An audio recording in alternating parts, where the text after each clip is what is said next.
नमस्कार, मैं हूं अनुपम मिश्रा। महाबहस में आज आपका स्वागत है। कहते हैं कि जाके पांव ना फटी विवाई, वो क्या जाने पीर पर आई।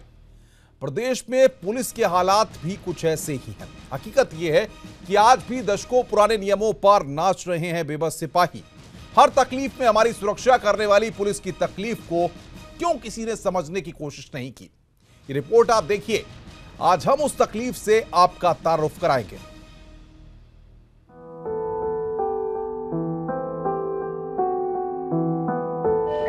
पुलिस, ये वो शब्द है जिसमें होता है सहायता का समावेश।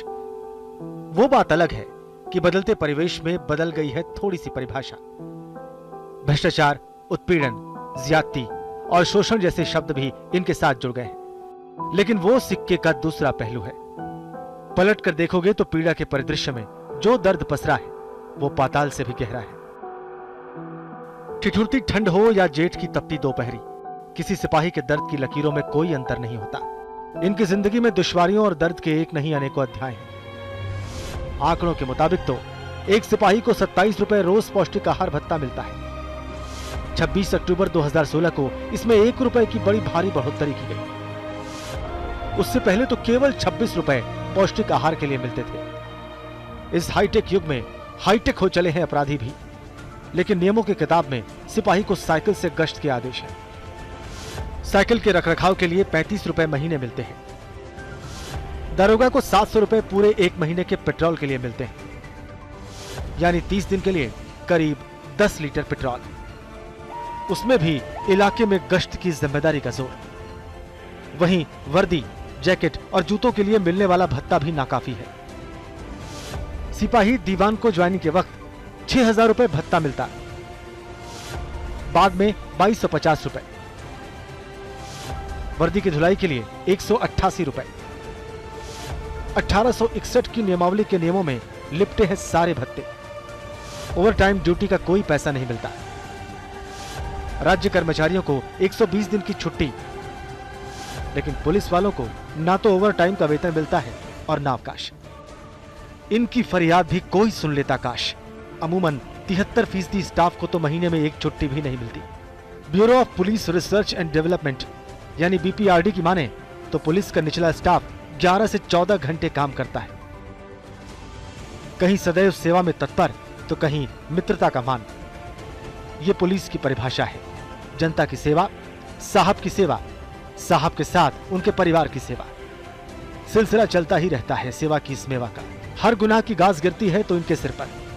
साहब का कुत्ता खो जाए तो सस्पेंड, मंत्री जी की भैंस खो जाए तो सस्पेंड। बहरहाल बहुआयामी पीड़ा के न जाने कितने पन्ने हैं। पुलिस वालों की जिंदगी पर, उनके आचरण पर सबकी उंगलियां तो उठ जाती हैं, लेकिन सुविधा और सम्मान के नाम पर शून्य ही है सब कुछ।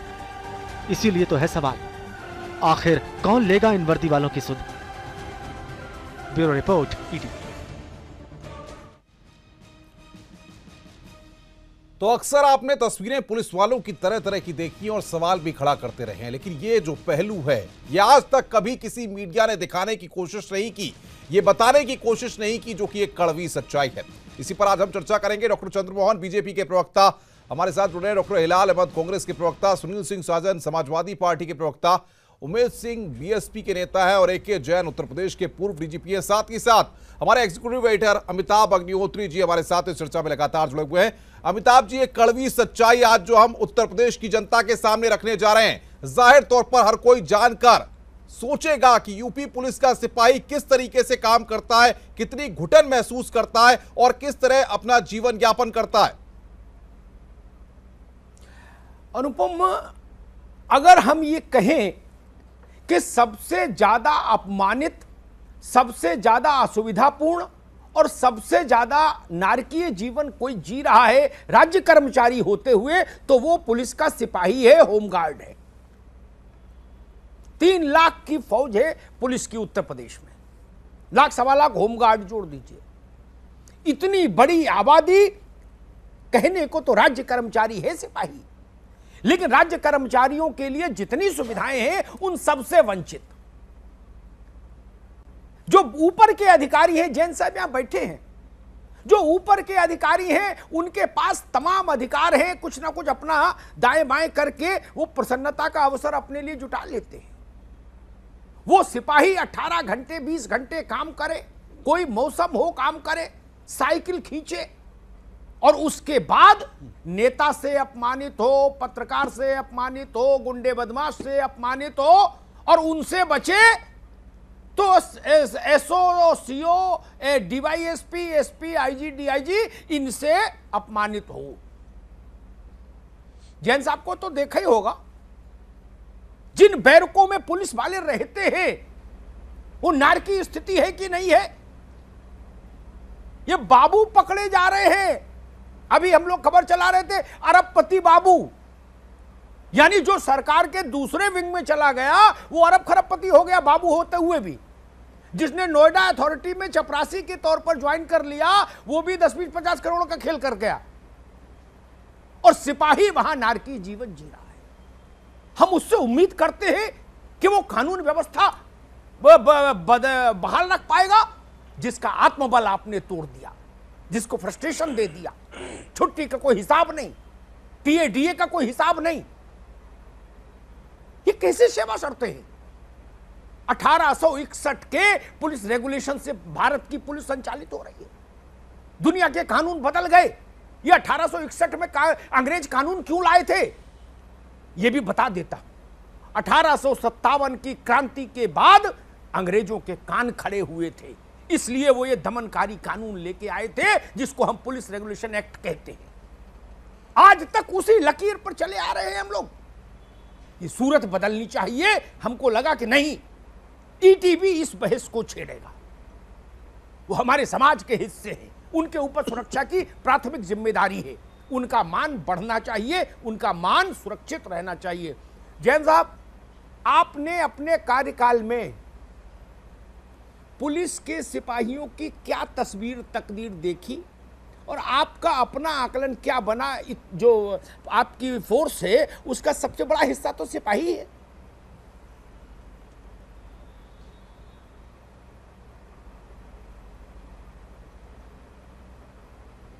जी,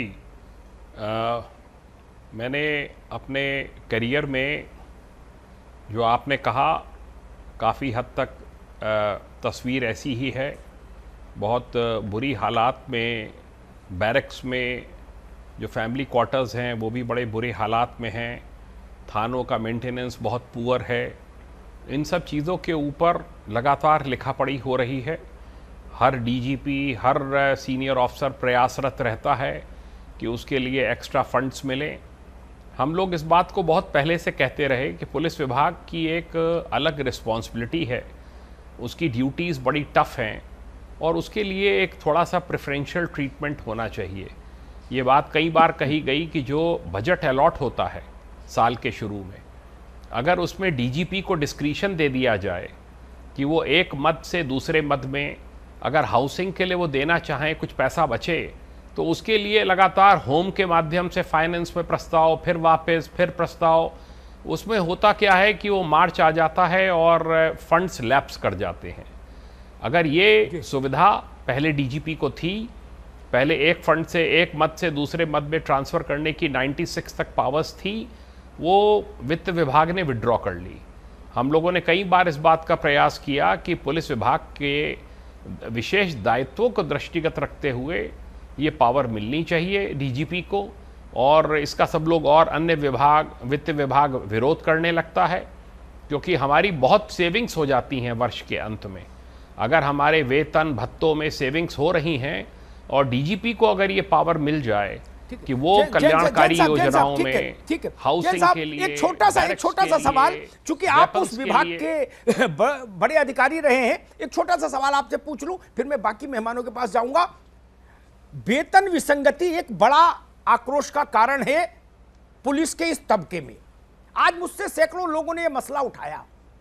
उन्होंने कहा कि हम 2000 रुपए के ग्रेड पे में इस वक्त हैं।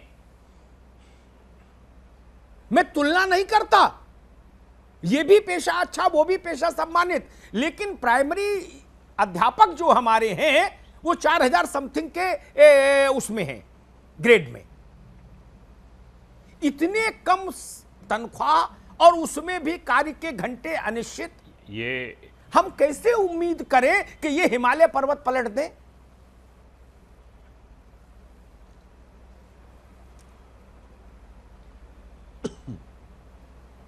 आप बिल्कुल ठीक कह रहे हैं। ये कुंठा है पुलिस विभाग में। उनका कहना है कि जब हमने सर्विस शुरू की थी तो कांस्टेबल के बराबर वेतन मिलता था टीचर्स को। आज की तारीख में सब इंस्पेक्टर्स से वो लोग बराबरी कर रहे हैं, उनसे भी कहीं कहीं अधिक वेतन पा रहे हैं। ये विसंगतियाँ समय के साथ आई हैं और इनका निराकरण अवश्य होना चाहिए। विभिन्न जो बनते हैं फाइनेंस कमीशंस, उनके सामने ये सब प्रोजेक्ट किया जाता है पुलिस विभाग की तरफ से।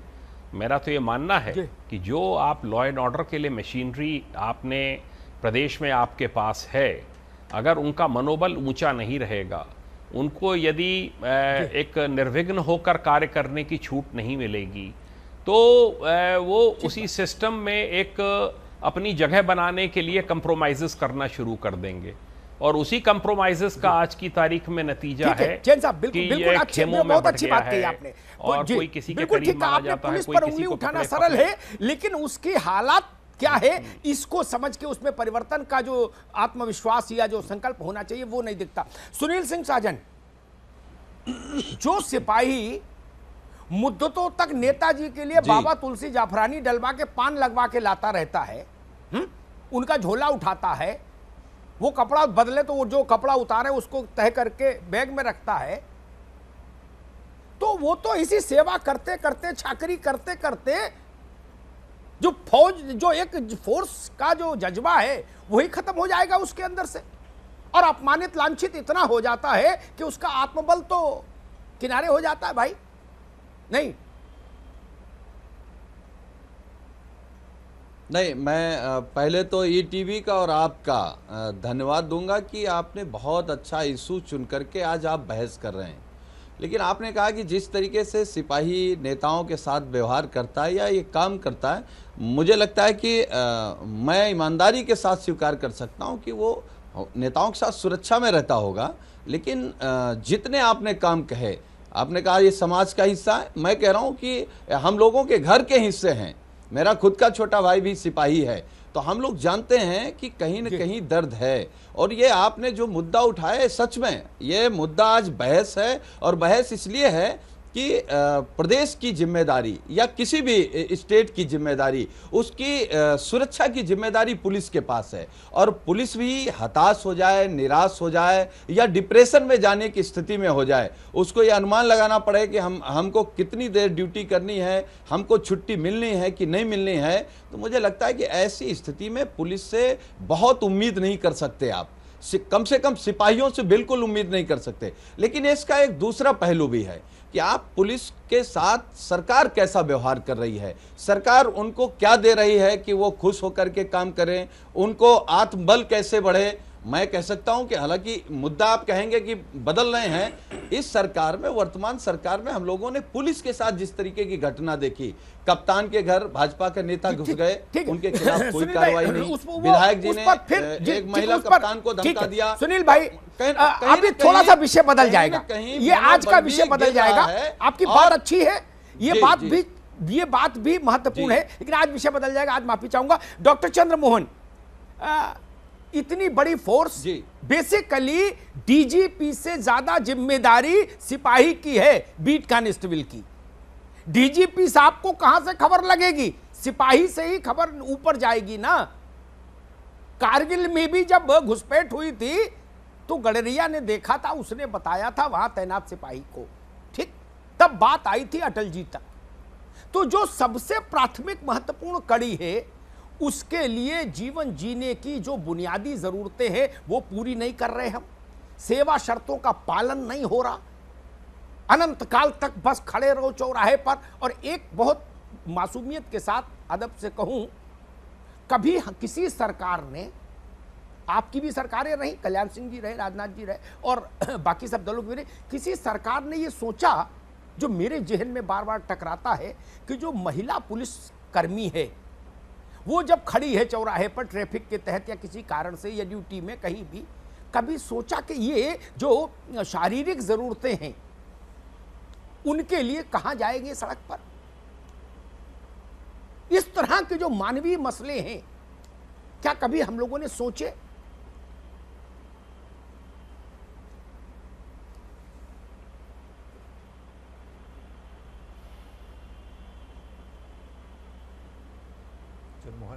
अमिताभ जी, अमिताभ जी, चंद्रमोहन जी, जी जी अमिताभ जी नमस्कार, बधाई आपको। जी जी कहिए। महावेश के लिए। नमस्कार नमस्कार। जी जी जी जी। देखिए, एक तो मैं इस बात से सहमत नहीं हूं अमिताभ जी कि उत्तर प्रदेश की पुलिस बेबस है और उत्तर प्रदेश के सिपाही बेबस हैं। मैं इस बात से मेरी सैद्धांतिक सहमति नहीं है। उनकी समस्याएं हैं, समस्याएं एक विषय है, समस्याएं पूरे उत्तर प्रदेश की, उत्तर प्रदेश के हर नागरिक की समस्याएं। लेकिन उत्तर प्रदेश में सिपाही बेबस है, मैं नहीं मानता। इसी उत्तर प्रदेश के सिपाहियों के बलबूते पर अभी 600 दुर्दांत अपराधियों को पकड़ा गया है। आज उत्तर प्रदेश में एनकाउंटर हो रहे हैं, एक सप्ताह के अंदर शामली से लेकर आजमगढ़ तक एनकाउंटर हो रहे हैं। तो वो बेबस लोग एनकाउंटर नहीं कर सकते। आप दूसरी बहस नहीं, मैं बहस देखिए सुनील जी, आप अपनी बात कहिए, मुझे कह लो दीजिए। क्योंकि बहस मैं नहीं बदल रहा हूं, बहस मैं नहीं बदल रहा हूं। बहस मुझसे सवाल जो आपको करना है तो अमिताभ जी के माध्यम से कीजिए। अमिताभ जी मुझसे सवाल करेंगे, आप। हाँ भाई, चंद्रमोहन जी को बोले दीजिए। जी सिपाही बेबस नहीं है, मैं बेबस मानने को तैयार नहीं हूं अमिताभ जी, मैं बेबस मानने को कतई तैयार नहीं हूं। उत्तर प्रदेश के सिपाही साहसी हैं, ताकतवर हैं, उनको माहौल चाहिए, विश्वास चाहिए, और विश्वास और माहौल जब मिलता है तो एनकाउंटर होता है, अपराधी हवालात के अंदर होते हैं। आज 600 से अधिक दुर्दांत अपराधियों को पकड़ने का काम उत्तर प्रदेश के सिपाहियों ने किया है, पुलिस ने किया है। और हर विभाग में, कोई भी विभाग होता है तो उसमें टॉप टू बॉटम होता है, सब एक साथ होते हैं, सब मिलकर टीम वर्क के द्वारा परिणाम लाया जाता है। समस्याएं हैं, लेकिन जो बात अभी जैन साहब ने कहा कि एक विश्वास का रिश्ता, एक माहौल, तो विश्वास का रिश्ता और माहौल देने का काम जिस प्रदेश में, हाँ ये बात ठीक है कि उत्तर प्रदेश की पुलिस को अधिक काम करना पड़ता है, उसके पीछे उनके वर्किंग आवर्स ज्यादा हैं, जन दबाव तो है, लेकिन उत्तर प्रदेश की आज पुलिस को कोई और दबाव नहीं है, कोई हस्तक्षेप नहीं है। उत्तर प्रदेश की पुलिस, उत्तर प्रदेश के सिपाही आज पूरे साहस के साथ, ठीक है चंद्रमोहन भाई, आपका तर्क है, आपका समस्याग्रस्त हिस्से हैं, ठीक है 40, ठीक चंद्रमोहन भाई, आपका कहना है कि पुलिस सिपाही बेबस नहीं है, ठीक बात है, 40% जी जी ठीक बात है। हिलाल लखवी साहब, अमिताभ जी, ठीक है चंद्रमोहन भाई, हिलाल लखवी साहब, चंद्रमोहन जी ने कहा कि पुलिस बेबस नहीं है, हम उनकी बात को भी स्वीकार करते हैं एक पल के लिए। अगर आत्मविश्वासी और बहादुर सिपाही है हमारा, तब तो हमारा और फर्ज बनता है कि जब वो बैरक में जाए सोने तो एक तखत और एक टीन का बक्सा उसको हम दे। क्या पंखा चलता नहीं, बाथरूम इस लायक नहीं कि वहां जाके आदमी मतलब सुकून से अपनी नित्य क्रिया कर सके। पत्नी बीमार हो जाए, बच्चे बीमार हो जाए, कोई छुट्टी का ठिकाना नहीं। अर्न लीव दुनिया भर में मिलती, चपरासी तक को मिलती हर विभाग में, नहीं तो इनकेशमेंट होता है, उनकी अर्न लीव का कुछ पता नहीं और अर्न लीव इनकेशमेंट का भी कुछ पता नहीं। कभी दुर्दांत अपराधियों को टेम्पो में लेके जाते हैं, मारे जाते हैं, ये वही लोग हैं ना।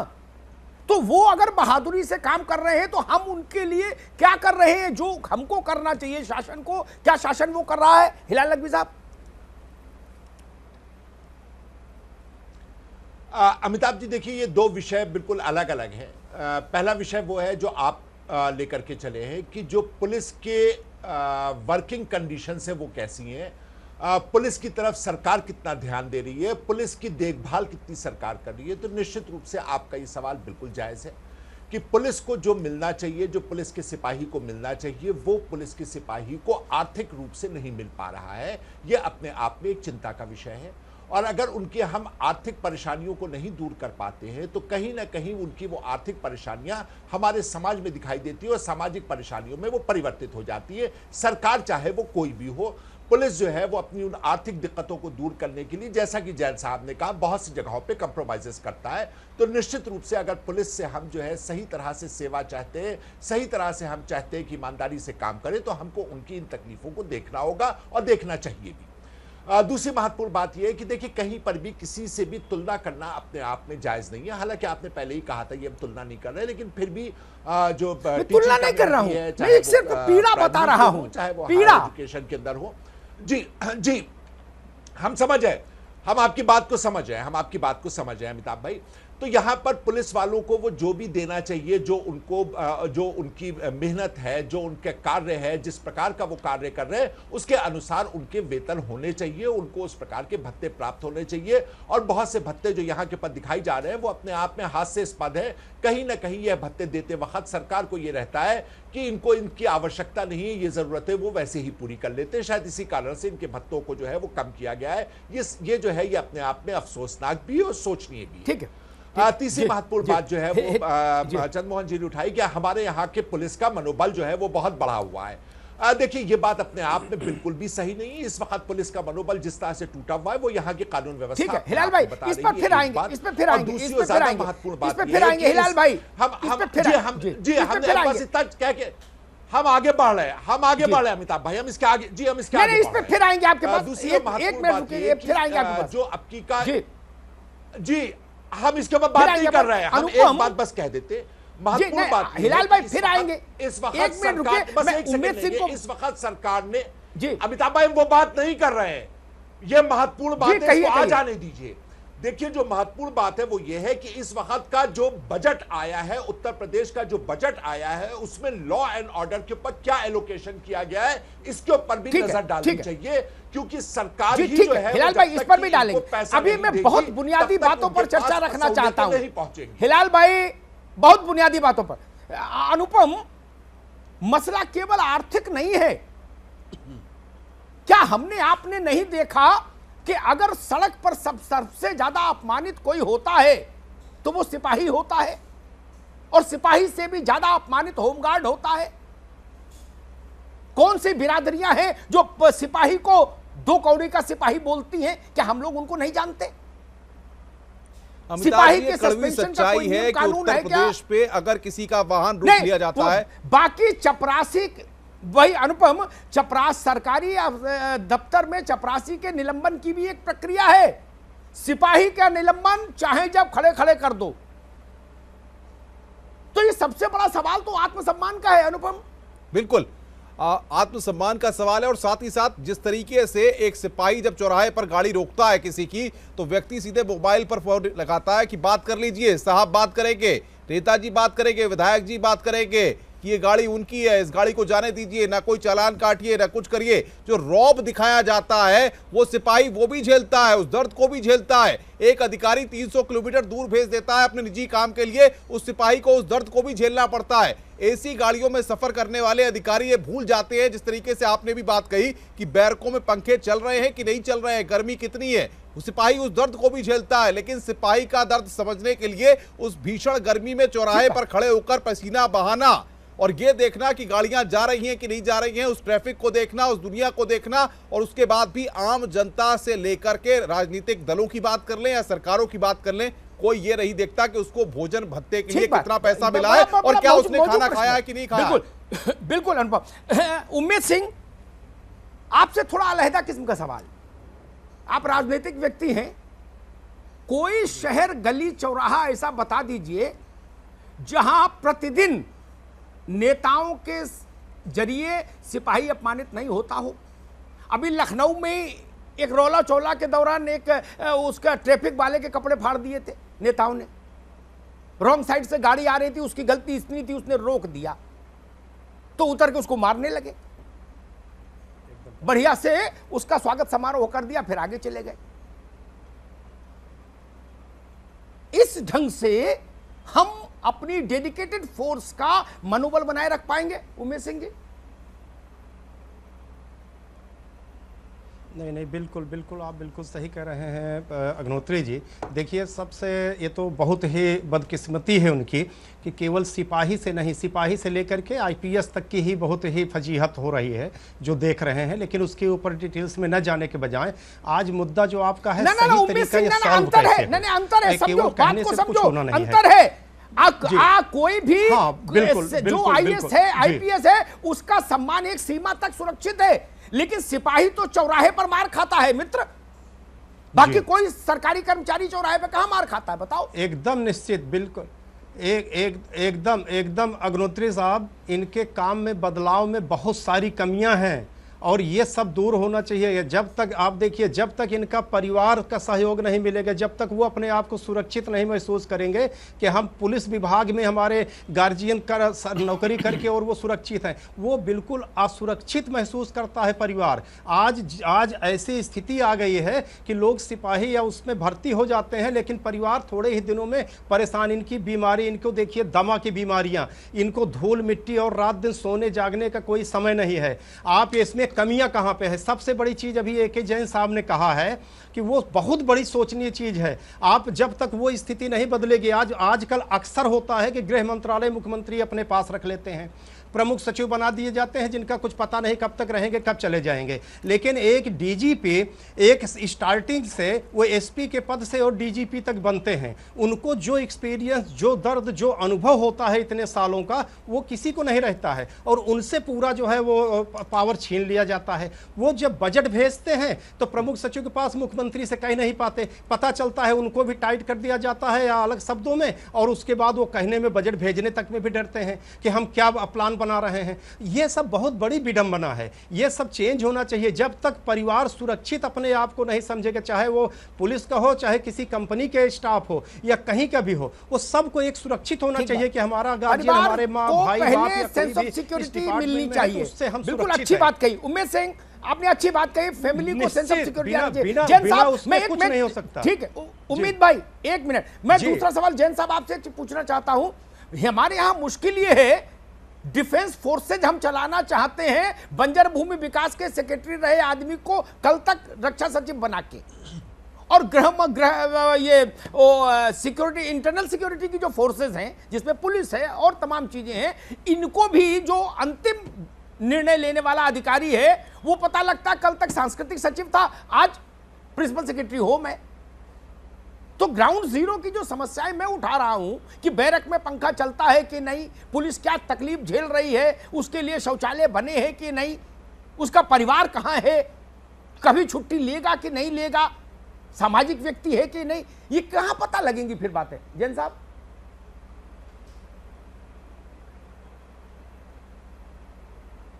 देखिए साहब, इसके लिए बहुत सालों से पुलिस विभाग में प्रयास हो रहा है। मैं इसको नटशेल में कहना चाहूँगा। नंबर एक, जो हमारी वैकेंसीज़ हैं करीब 1.5 लाख, उनकी पूर्ति होनी चाहिए। ये पॉलिटिकल एक स्ट्रगल में नहीं फंस जानी चाहिए कि पिछली सरकार ने भर्ती की शुरुआत की थी, इस सरकार ने बंद कर दी, इस सरकार ने शुरुआत करी, अगली ने बंद कर दी, कहीं पर कुछ हो गया। सब इंस्पेक्टर्स की बहुत भारी रिक्तियां हैं, कांस्टेबल्स की बहुत भारी रिक्तियां हैं, इनकी पूर्ति होगी, पुलिस विभाग को थोड़ा सा उससे एक सुकून पहुंचेगा और कुछ ड्यूटी आवर्स कुछ कम होंगे। नंबर 2, पुलिस एक्ट में बदलाव होना चाहिए जो कि सालों से कहा जा रहा है। नंबर 3, सुप्रीम कोर्ट के जो ऑर्डर्स हैं पुलिस रिफॉर्म के ऊपर, उनका पालन कई स्टेट्स ने कर दिया है, उत्तर प्रदेश में उसका आंशिक पालन भी नहीं हुआ है, ये किया जाना चाहिए।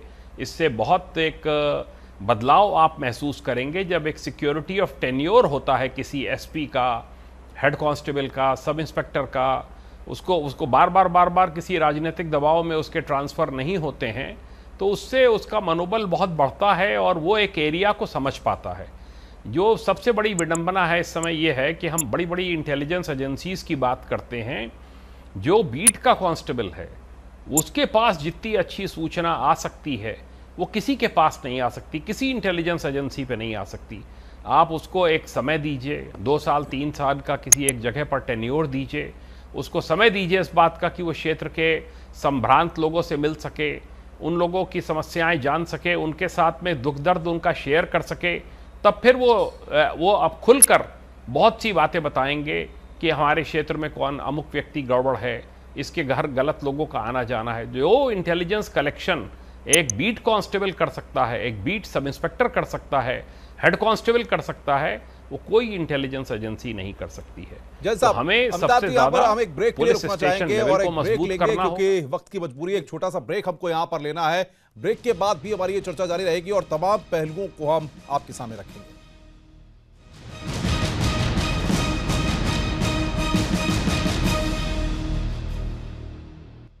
स्वागत है। ब्रेक के बाद महाबहस लगातार जारी है। यूपी पुलिस में सिपाहियों के हालात किस तरीके के हैं, इस पर आज हम चर्चा कर रहे हैं। अमिताभ अग्निहोत्री हमारे एग्जीक्यूटिव एडिटर हमारे साथ जुड़े हुए हैं, साथ ही साथ चर्चा में खास मेहमान। अमिताभ जी, 3 बातों को मैं जल्दी में जिक्र करूंगा। पहली बात ये कि उत्तर प्रदेश पुलिस का सिपाही जब किसी चौराहे पर खड़ा होता है, सड़क हादसे में किसी की जान चली जाती है, बड़े साहब आते हैं, वो सैल्यूट करता है और उसके बाद बड़े साहब निकल जाते हैं। वो सिपाही ये सोचता है कि ये डेड बॉडी पड़ी है, मैं क्या करूं। दूसरी घटना की मैं बात करूंगा। एक सिपाही अधिकारी के सामने जाता है, मेरी मां बीमार है, मेरी मां अस्पताल में भर्ती है, छुट्टी दे दीजिए। अधिकारी कहता है 2 दिन से ज्यादा की छुट्टी नहीं दे पाऊंगा। सिफारिशी फोन आते हैं तो बहुत कुछ हो जाता है। तीसरी बात, एक सिपाही चौराहे पर खड़ा है, भीषण गर्मी में जब लोग घर से निकलना नहीं चाहते हैं, तब एक गिलास पानी कोई नहीं पिलाता है उस सिपाही को, और वो हाथ से पसीना पोंछता है, लोगों से पानी मांगने के लिए बिस्लेरी की 15 रुपए की बोतल खरीदता है, तब पानी पी पाता है। अमिताभ जी। जी बिल्कुल बिल्कुल ठीक कहा। ये दर्दनाक दृश्य हैं जिनसे हम लोग रोज दो चार होते हैं। चंद्रमोहन जी, आर्थिक समस्याएं एक विषय, नौकरी की सेवा शर्तें लागू ना होना दूसरा विषय, लेकिन एक इससे भी महत्वपूर्ण विषय, सिपाही का आत्मसम्मान सुरक्षित नहीं। चौराहे पर मिस्टर एक्स ने आके उसको बेइज्जत किया, उसके बाद बाई आए पीछे से, वो सिपाही जो 5 मिनट पहले बेइज्जत हो चुका है, वो किस मॉरल अथॉरिटी से पीछे वाले को, जो पीछे आदमी आ रहा है, कानून सिखा पाएगा?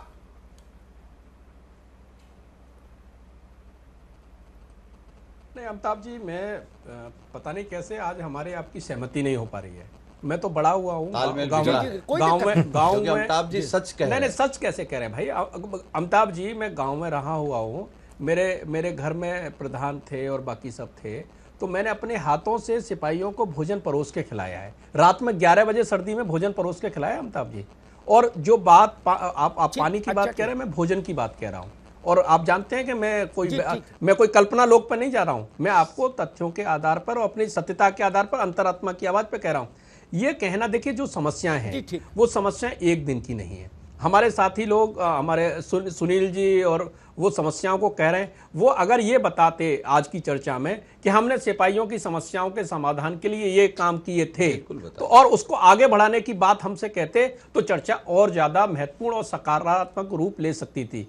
लेकिन ये कह देना किसी जियाउल हक की आज हत्या नहीं हो रही है, किसी मनोज मिश्रा की हत्या नहीं हो रही है, कोई मथुरा में हत्या नहीं हो रही है। 1000 से ज्यादा हम और अमिताभ जी, कितनी बार हम और आपने चर्चा की है कि कितनी बार उत्तर प्रदेश में पुलिस पिटी है। लेकिन आज हम पुलिस के मनोबल को वापस लाने का काम, जो समस्या, देखिए समस्या उत्तर प्रदेश में, जैसे यहाँ हिलाल साहब हैं, हिलाल साहब ने कहा, जो आपने कहा शिक्षक और नहीं, लेकिन आज देखिए समस्या सबके साथ हैं। आज उत्तर प्रदेश समस्याग्रस्त है। 15 साल की व्यवस्था है, सपा भी रही है, बसपा भी रही है, कांग्रेस का मार्गदर्शन भी रहा है। तो इसलिए ये कह देना कि ये समस्या आज की ये समस्या 1 महीने की समस्या नहीं है, ये समस्याएं हैं उत्तर प्रदेश की व्यवस्था की समस्या। उन व्यवस्थाओं में से समाधान देना, क्या समाधान हम दे सकते हैं? जी हाँ, ये समाधान देना ये हमारी जिम्मेदारी है। आज हम समाधान देने की ओर बढ़ रहे हैं। और मैं आपको कह रहा हूं, मैंने खूब देखा है, मैं भारतीय जनता पार्टी उत्तर प्रदेश का प्रवक्ता हूं, मैं भी किसी गाड़ी में बैठता हूं, अमिताभ जी तो पूछता हूं कि ड्राइविंग लाइसेंस है या नहीं है।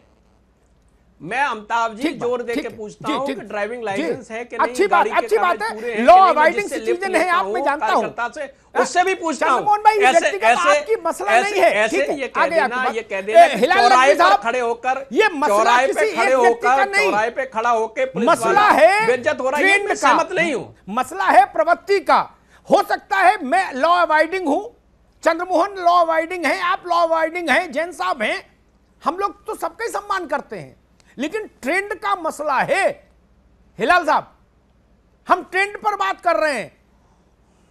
जी जी जी क्या आगरा में मैं पार्टी में पढ़ना नहीं चाहता? भारतीय जनता, क्या आगरा में अभी पुलिस नहीं पीटी थी?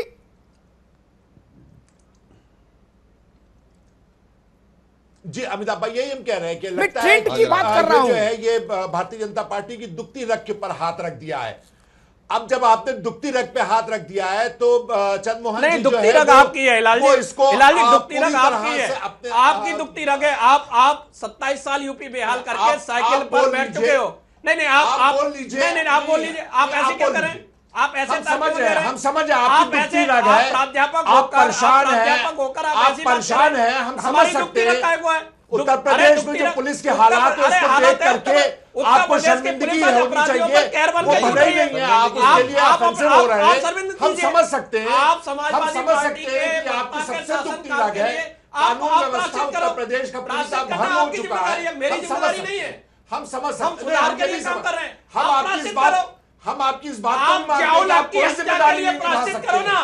आप जावलक की हत्या के लिए प्रायश्चित क्यों नहीं कर रहे?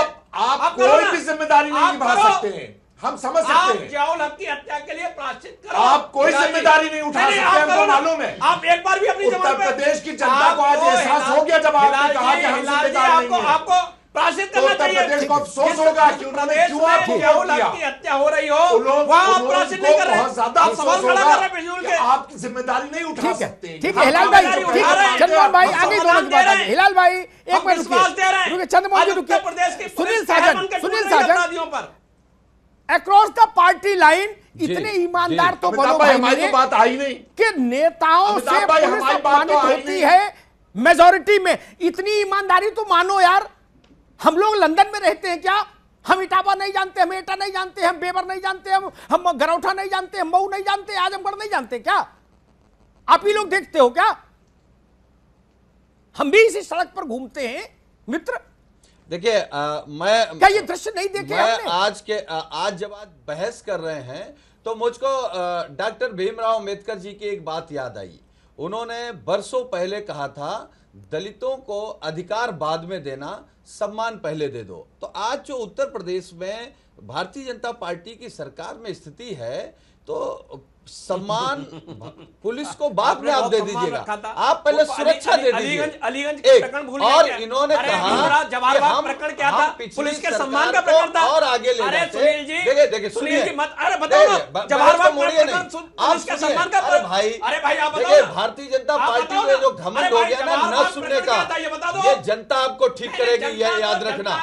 आप सुनना सीखिए। अगर जनता ने आपको बहुमत दिया है इसका मतलब ये नहीं कि आप रावण जैसा घमंड ले लो और आपको लगे कि अब हमारे अलावा कोई देखिए आप, मैं कह रहा हूं 4 महीने के अंदर आप एक घटना बता दीजिए। अगर जन समूह ने कहीं पुलिस पर अटैक कर दिया वो अलग का विषय है। आपकी सरकार में कप्तान सुरक्षित नहीं, आपकी सरकार में सुरक्षित नहीं, अरे भाई सिपाही को सुरक्षा आप दे देंगे। और अगर बहस है कि पुलिस को कैसे आप ठीक कर सकते हैं तो उस पर मुझे लगता है कि भारत सरकार द्वारा सुरक्षा आयोग बनाना चाहिए। अरे चुप रहो, ठीक है। अगर आप सच में बहस करना चाहते हो, देखो अगर आप बहस करना चाहते हैं, अगर आप इस बहस से पुलिस का दर्द कम करना चाहते हैं या कोई रास्ता निकालना चाहते हैं तो उस पर जिम्मेदारी स्वीकार करिए कि हम लोगों को सबको मिल करके क्या करना चाहिए। हम कह रहे हैं भारत सरकार को जिम्मेदारी स्वीकार करनी होगी। कब तक हिसाब लोगे? क्या बेकार की बात है? सुनील जी चंद्रमोहन जी आपको रोकूंगा, और भारत सरकार द्वारा सुरक्षा आयोग, मैं कह रहा हूँ अंग्रेजों द्वारा बनाया गया, दोनों को रोकूंगा। सुनील साजन, चंद्रमोहन जी दोनों को रोकूंगा। उम्मेद सिंह, खत्म कर दीजिए। मैं एक खत्म कर दीजिए। ऑडियो वायरल हुआ था, एक नेता और पुलिस का संवाद। उस ऑडियो जो वायरल ऑडियो हुआ था उसका एक वाक्य बताता हूं। नेता कहता है पुलिस वाले से कि क्यों भाई तूने मेरे आदमी का चालान काट दिया? उसने बताया था कि मैं उसका आदमी हूं, फिर भी तेरी इतनी औकात हो गई। ये बात करने की शैली है पुलिस से। पुलिस का मनोबल कैसे रहेगा? चंद्रमोहन जी, सुनील सिंह साजन जी, ये कोई तरीका नहीं है। निश्चित बताया ये अग्निहोत्री जी, जिस तरह से ये बहस शुरू हुआ, आपका इतना भाई, बढ़िया बहस जो है तो वो सही था, दिशा में और सुनना ही नहीं बहस जो चाहते। था उसका था कि जिसका कोई मतलब निकले और जनता भी सुने और जो है उसका कुछ समाधान भी निकले। वो सुझाव के लिए अगर बहस होती है तो मजा आता है। और इस तरह से केवल अगर हर आदमी, हर पार्टी के हम लोग बैठे हैं, अगर हम तुरंत अपने पे छू जाएंगे कि मेरे कार्यकाल में क्या हुआ, सिपाही कब मारा गया था, ये कब, ये सब बिल्कुल गलत बातें हैं।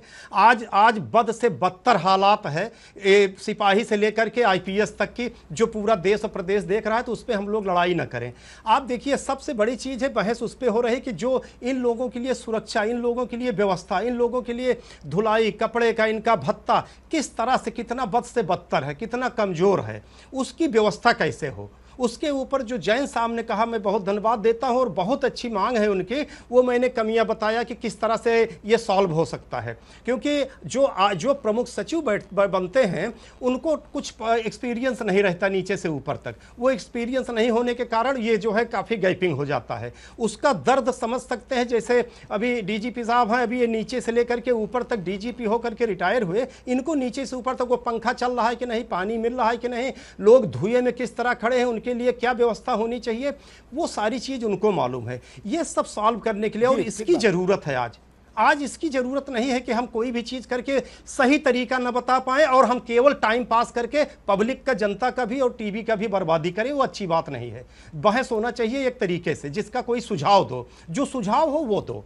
उसका तरीका यही है कि सबसे पहले उनके अंदर तभी इच्छा शक्ति जगेगी, तभी काम करने की शक्ति बढ़ेगी, जब उनका परिवार सुरक्षित होगा। मैं सहमत हूं। ठीक है उम्मेद भाई, मैं जैन साहब के पास जाऊंगा।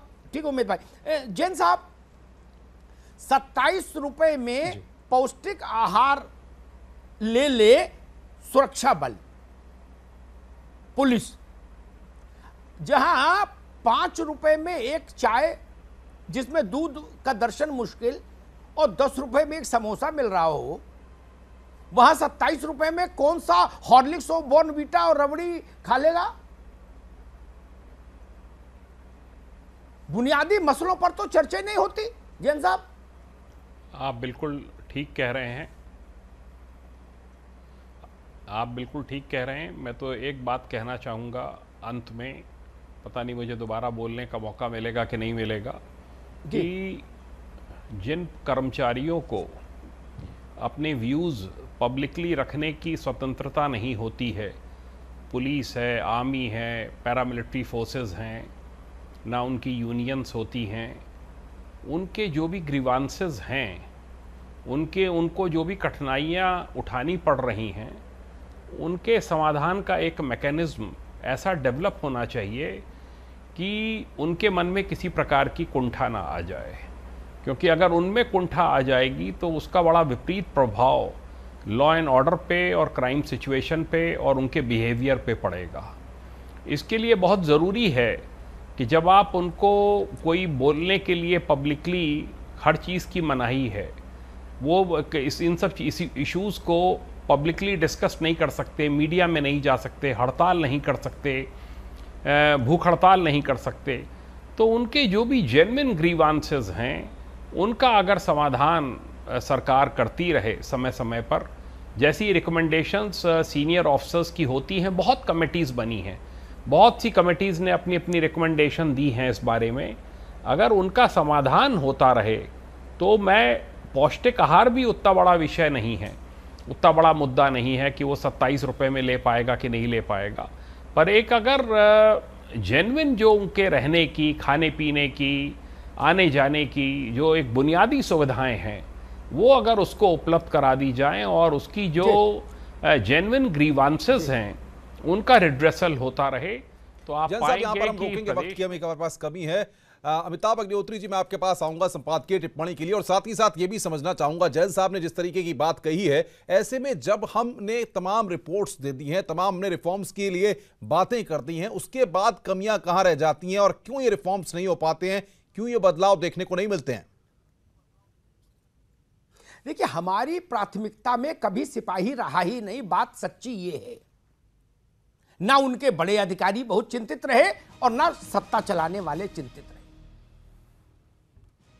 इससे आईपीएस, डीजी कौन है, आईजी कौन है, डीआईजी कौन है, बहुत नीचे आए ताकतवर लोग तो सीओ और कोतवाल तक आए। बाकी उन्होंने कहा रोका धरोका सिपाही पाई कहां यार। ये जो भाव है ना, इस भाव ने इतनी बड़ी फोर्स को एक विचित्र परिस्थिति में डाल दिया। ये 1861 का कानून चल रहा है, ये एक बड़ा मुद्दा अलग है। लेकिन आज जो बात, जिस बात से ए.के. जैन साहब भी सहमत थे, जो बुनियादी जरूरतें हैं वो आप दोगे कि नहीं दोगे?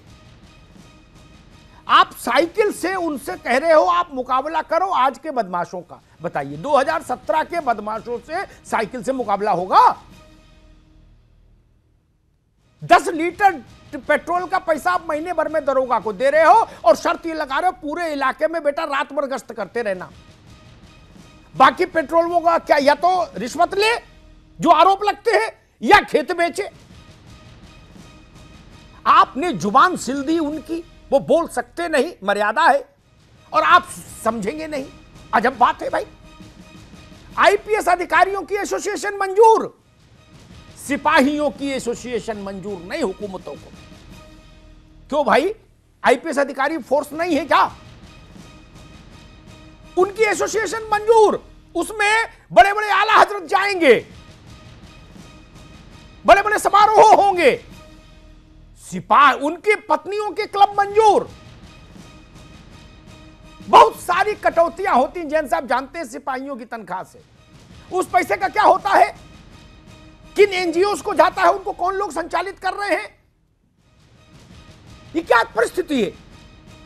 और सबसे मूल बात, आज कम से कम 500-700 सिपाहियों ने मुझे अलग अलग ढंग से संपर्क किया और अपनी पीड़ा बताई। उस पीड़ा में मूल स्वर कुछ ये थे, उसमें सबसे बड़ा मूल स्वर था कि कोई तो समय ऐसा दीजिए जिसमें आदमी अवकाश ले सके, और अगर अर्जित अवकाश बनते हैं और वो नहीं अवेल करने देते हैं आप, तो उसका इनकेशमेंट करिए, उसका पैसा उसको मिले।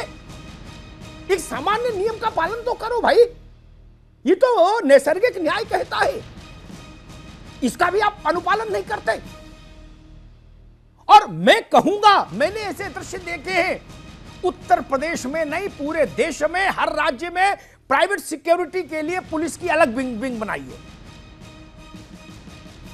बहुत सारा काम इसलिए रुक जाता है क्योंकि गनर की सेवा में, गनर बन के चले गए सब। एक ये परिस्थिति है। एक बड़ा नेता जिले में आ जाए, सुनील साजन भी इस बात से सहमत होंगे, चंद्रमोहन जी भी सहमत होंगे, अभी माने ना माने अलग बात है।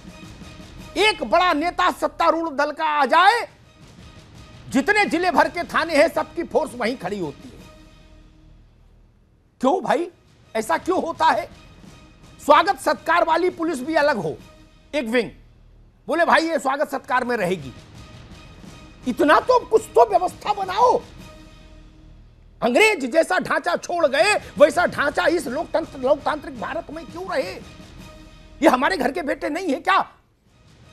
और अंत में एक बात कहूंगा, पुलिस भर्ती को, सिपाही भर्ती को भगवान के लिए राजनीतिक प्रतिबद्धताओं से परे करिए।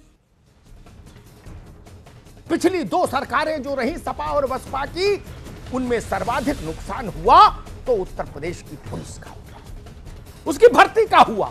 हर मामला अदालत में चला गया। बोले ये मायावती ने वैकेंसी निकाली, इसको अखिलेश नहीं करेंगे, और ये अखिलेश जी ने निकाली, इसको बहन जी नहीं करेंगे। क्यों भाई? ये वैकेंसी अखिलेश जी मायावती जी की है क्या? सपा बसपा की है? नहीं ना, ये उत्तर प्रदेश की है। लाखों लाख बच्चे तबाह हुए घूम रहे हैं। आज कुछ दरोगाओं को हाईकोर्ट के आदेश से मिला है चिट्ठी, ये आदेश सरकार के को जारी करना चाहिए, इसके लिए अदालत में लड़ने जाना पड़े। ये हमारे घर के बच्चे हैं, इनका मनोबल बढ़ा के रखिए। मैं फिर कह रहा हूं, अच्छी स्थिति नहीं है। ये मैं आज व्यक्तिगत तौर पर जो मुझसे इंटरेक्ट किया, जब मैंने कहा कि इस विषय पे आज हम लोग चर्चा करेंगे, तो जो प्रदेश भर से तमाम सिपाही साथियों ने जो मुझसे संवाद किया है, उसके आधार पर चंद्रमोहन भाई मैं ये कह रहा हूं बहुत विनम्रता से आपसे, स्थिति ठीक नहीं है। इसमें व्यापक सुधार की जरूरत है, और अगर व्यापक सुधार हम नहीं कर पाए तो प्रदेश का नुकसान होगा, कानून व्यवस्था का नुकसान होगा। ये बड़ा खतरा है सामने। इनको सामान्य जीवन जीने की सुविधाएं दीजिए।